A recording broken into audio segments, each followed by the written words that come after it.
Hi, I'm Kira Levesque, and I will be reading The Snow Queen.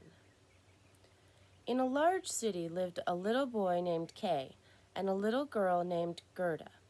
They played together in the summertime in the fields, and when the snow began to fly, they got their sleds and went skimming down the hills.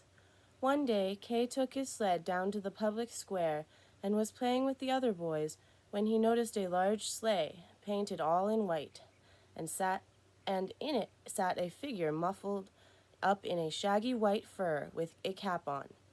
The sleigh drove 10 times round the square, and Kay fastened his sled to it. It drove faster and faster, and then turned into one of the streets that ran out of the square. The snow began to fall thickly, and Kay thought he had better start back for home. He tried to unfasten his sled, but he found he could not get loose. On they flew as fast as the wind, clean off the ground and over the hedges. At last the big sleigh stopped, and the person driving it stood up, and Kay now saw that there was a lady, tall and slim and dazzlingly white. "I am the Snow Queen," she said. "Don't you want to come and see what a beautiful palace I live in?" The little boy felt so cold he could make no answer. So she came and lifted him out of his sled and put him beside her and tucked the big fur robe around him. Then off they went again. It was a long, dreary winter for Gerda, who missed her little playmate. One day in the spring, when she was out in the woods, an old woman came to her and said, "My child, come and you will see the most beautiful garden in the world." Gerda was fond of flowers, and she followed the old woman, who led her through some winding paths and at last brought her to the garden. Oh, sweet and beautiful! There were all kinds of flowers of every season of the year, and Gerda played here many days in the warm sunshine. Before she knew it, winter had come again. One day there came a raven, hopping off the snow. "Caw, caw," said the raven. "If you knew what I knew, you would be happy." "Why, what do you know?" asked Gerda. "I know where Kay is," said the raven. And now Gerda's heart was all aflutter. "Oh, is he still alive? And will you tell me how I can find him?" "Yes," said the raven, "as soon as I have spoken with the robber girl." Gerda did not know what the raven meant by the robber girl, but very soon she was to know, for in a few days back came the raven, perched on the shoulder of a strong-looking girl. "I am the robber girl," she said. "I live here in the woods, and the menfolk go out and take the treasures of rich men, but we are kind to poor folk. The raven has told me about your little friend Kay, and I have come to take you to him." So away went Gerda with the robber girl, who led her to where a reindeer was standing.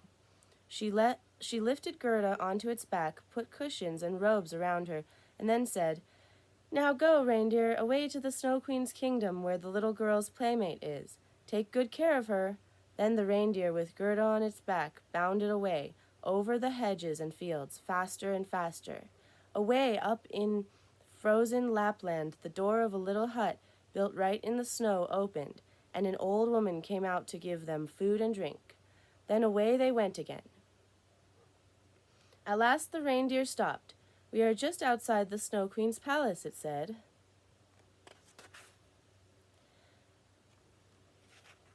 "I cannot go in, but you may enter. Go straight over the ice, and you will see your playmate. You will find him cold, for he has been one of the Snow Queen's family, and they are all frozen to the heart. If you sing a hymn or weep hard enough, you may break the spell. I will wait here, but do not linger, for I must hurry back." Gerda felt as if she was almost frozen herself, and when she looked all about her, there was nothing but great icebergs, and away in the distance something that looked like a palace of diamonds. But she went on and on and on, and coming close to the great palace, which she now saw was an ice palace, she caught sight of Kay, standing all alone. She ran over the ice to him as fast as she could, and put her arms around him. "Kay, dear Kay," she cried, "I have found you at last." But he stood quite still, stiff and cold, and little Gerda cried bitter, burning tears. But she thought she saw a flush begin to come into his frozen cheeks, and then, remembering what the reindeer had said, she began to sing. "The rose blooms, but its glory past. Christmas then then come so fast. And like magic, new life came into the cold body of Kay, and when he saw his little playmate, he cried out in the delight, "Gerda, is it really—" Then the reindeer with Gerda on his back bounded away. Here's a picture of Gerda and the reindeer. Okay. "Gerda, is it really you? Little Gerda, where have you been all this time, and where—" But Gerda did not stop to answer his questions. "We must hurry," she said. "The reindeer will think we aren't coming." She caught his arm and quickly led him out of the Snow Queen's domain. In a few moments they were on the back of the reindeer, hurrying back over the fields of snow and ice.